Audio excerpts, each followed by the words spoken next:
ரியா, அந்த பாத்திரத்தை கொஞ்சம் விலக்கி போட்டுருமா. அத்தைக்கு வேலை இருக்கு என்ன? சரிங்கத்த, நான் விலக்கி போட்டுறேன். ஆனால் பாத்திரத்தை எதுக்குத்த இங்கே எடுத்து போட்டீங்க? சிங்கில் போட்டிருந்தா அங்கே நான் நின்றுட்டே விளக்கியிருப்பேன்ல. இங்கே எப்படித்தான் உட்காந்து விளக்குறது? என்னது சிங்கா? சிங்க்குலாம் இங்கே கிடையாதுமா. அதெல்லாம் உங்கள் வீட்டோட முடிஞ்சு போச்சு. இங்கே நீ கீழே உட்காந்து தான் விளக்கணும். நம்ம வீட்டில் அதெல்லாம் கட்டலை. இனிமேல் வேணா கூகட்ட சொல்லி கட்ட சொல்கிறேன், சரியா? இப்போதைக்கு இதில் விளக்கு. ஐயோ, அப்படிலாம் இல்லைங்க. எனக்கு இதில் உட்காந்து விளக்க தெரியாது, அதனால தான் சொன்னேன். என்னடி விளக்க சொன்னியா? என்னென்னமோ சொல்லிக்கிட்டு இருக்கா சிங்கு கிங்குன்ட்டு. திமிரு பணக்கார திமிரு. இல்லைங்க, நான் சொன்னதுக்கு அவளுக்கு இங்கே உட்காந்து விளக்க தெரியாதாம்மா, அதை சொல்லிக்கிட்டு இருந்தா. வீட்டில் உட்காந்து டிவி பாருனா அது மட்டும் நல்லா பார்க்க தெரியும். அங்கே பாருடி, பாத்திரமே அவளுக்கு ஒழுங்காக விளக்க தெரில. சும்மா அப்படியே போட்டுக்கிட்டு இருக்கிறா.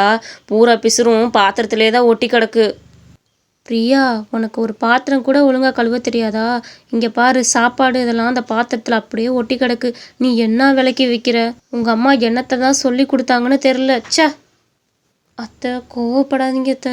நான் முன்ன பின்ன பாத்திரம் கழுவுனது கிடையாது அத்தை. இப்போ தான் புதுசாக கழுவுறேன். கொஞ்சம் கொஞ்சமாக பழகிக்கிறேன் அத்தை. கோச்சிக்காதீங்க அத்தை. பாத்திரத்தை நல்லா அழுத்தி தேய்ச்சி கழுவு.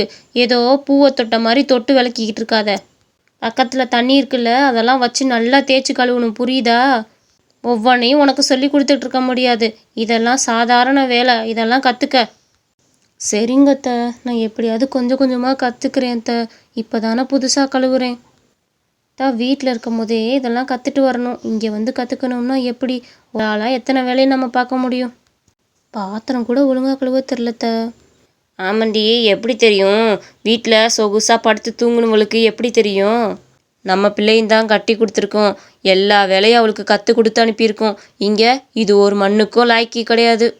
கல்யாணம் பண்ணிட்டு நல்லா ஊர் சுற்றலான்னு வந்திருப்பா போல். பரவாயில்ல, வேலை தெரியலனாலும் கொஞ்சம் கொஞ்சமாக கற்றுக்கிட்டு செய்ய சொல்லு. இனிமேல் நீ ரெஸ்ட் எடுறி. உனக்கு தான் மருமக வந்துட்டால, இனிமேல் அவள் தலையில் எல்லாத்தையும் தூக்கி போடு. இது நல்லா சொகுசாக உட்காந்துறதுக்குன்னு வந்திருக்கும் போல். இதெல்லாம் இப்படி விட்டோம் தலையில் உட்காந்து ஆட ஆரம்பிச்சிடும். இப்போ பணக்கார வீட்டில் வந்திருக்கேன்ற திமிரு அவளுக்கு அதிகமாகவே இருக்குது. அதனால தான் இங்கெல்லாம் பாத்திரம் உட்காந்து விளக்க மாட்டானாம். என்ன திமிரு? எனக்கு தெரிஞ்ச அளவு தானே நான் பண்ண முடியும். ஏன் என்ன எல்லாரும் இப்படி சொல்கிறாங்க? அத்தையும் கூட சேர்ந்துட்டு திட்டுறாங்களே. ச்சே.